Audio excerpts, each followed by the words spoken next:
Irons-nous encore au restaurant d'ici quelques années?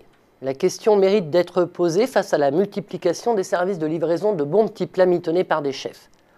Des services qui grignotent d'ailleurs des parts de marché face à une restauration à table en perte de vitesse et qui font grincer les dents des services de livraison de pizza, couscous et autres sushis. Le volume d'affaires du secteur de la commande de restauration livrée à domicile est estimé à 1 milliard d'euros en France et dépasserait les 20 milliards en Europe.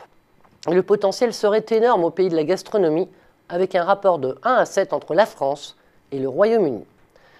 Et la flemme de cuisiner ne peut expliquer à elle seule l'engouement des consommateurs et des restaurateurs pour ce marché en France. L'évolution des modes de vie, en particulier dans les grandes villes, avec un nombre croissant de célibataires et l'allongement des trajets domicile-travail, est un premier facteur d'explication.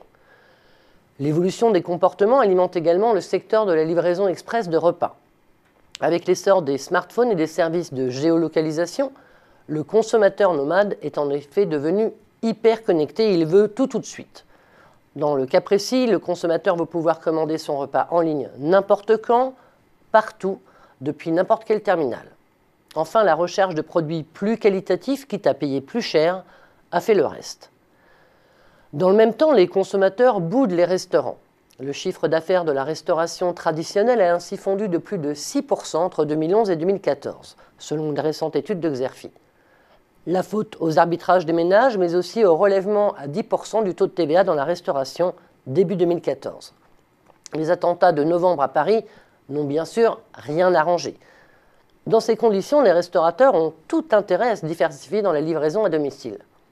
Surtout que selon la capacité et la notoriété du restaurant, un service de livraison peut générer 20 à 40% d'activité supplémentaire. Autant dire que les conditions ont été réunies pour voir de nouveaux acteurs déferler sur le marché français de la livraison de repas. Des startups qui ont d'ailleurs multiplié les levées de fonds ces derniers mois. Des jeunes pousses avec lesquels les pionniers du secteur comme Allo Resto, Chrono Resto et Restoin doivent maintenant composer. Les jeunes pousses comme la belge Take It Easy, la britannique Deliveroo ou encore l'allemande Foodora sont à la manœuvre. Sans oublier l'offensive de l'américain Uber avec Uber Eats.